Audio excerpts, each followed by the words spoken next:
मुख्यमंत्री उपमुख्यमंत्र्यांच्या सर्वत्र सभांचा धडाका, ठाकरे बंधू सभांमध्ये पिछाडीवर. 3 ते 4 दिवसांपासून मुख्यमंत्री उपमुख्यमंत्र्यांच्या सभा, ठाकरे बंधू मात्र सभांच्या बाबतीतही पिछाडीवर.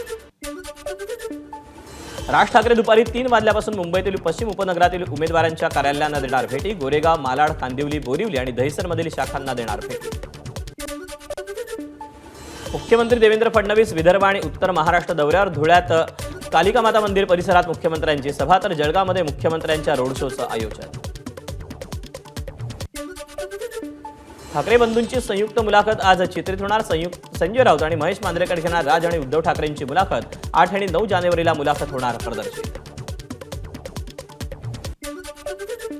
ठाकरे बंधूंच्या जाहीर मुलाखतीला फडणवीसांचाही शह. नागपूरसह 4 शहरात 8 जानेवारीला फडणवीसांच्या प्रकट मुलाखती. महापालिका निवडणुका, शहर विकासांचं विजन मांडणार.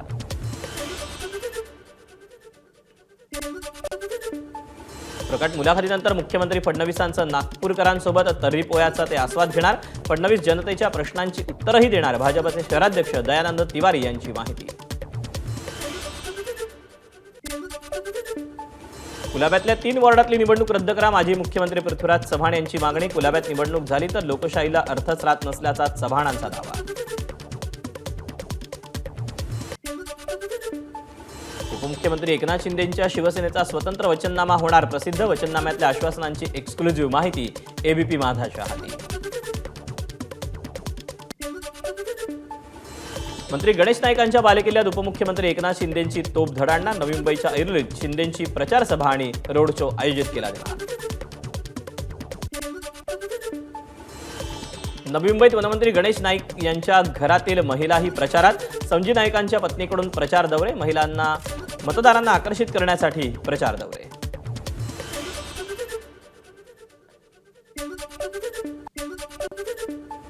वसई विरारमध्ये महायुती तरी भाजप शिवसेना 7 जागांवर आमनेसामने. भाजपनं युती धर्म पाळला नसल्याचा शिवसेनेचा आरोप. उमेदवारी मागे न घेणाऱ्यांवर भाजपनं कारवाई करावी, शिवसेनेची मागणी. मुंबईच्या अंधेरी विधानसभा मतदारसंघातील प्रभाग क्रमांक 83 मधून मान्यता इटकर अपक्ष म्हणून निवडणुकीच्या रिंगणात. मान्यता इटकर यांच्याकडून जोरदार प्रचार. स्थानिकांचाही उत्स्फूर्त प्रतिसाद मिळत असल्याची प्रतिक्रिया.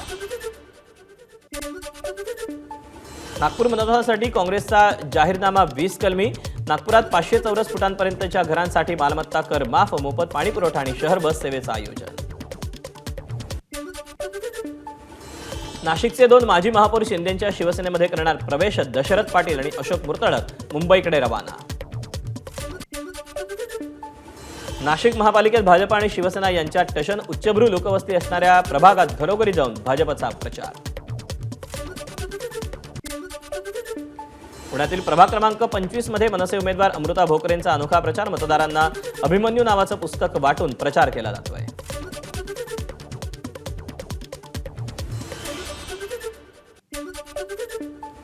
भावी नगरसेवकांनो, निवडणुकीपूर्वी आधी कंपनीमधून येणारा उग्रवास बंद करा. पिंपरी चिंचवडमधील निगडी, यमुनानगर, साईनाथ नगरमधील नागरिकांनी घराबाहेर लावले फलक.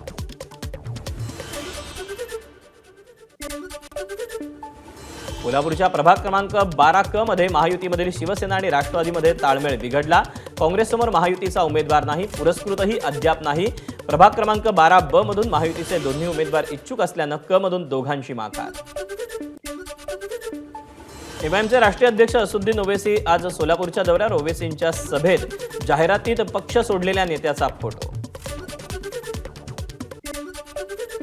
आमदार एकनाथ खडसे अखेर महापालिका निवडणुकीच्या प्रचारात सक्रिय.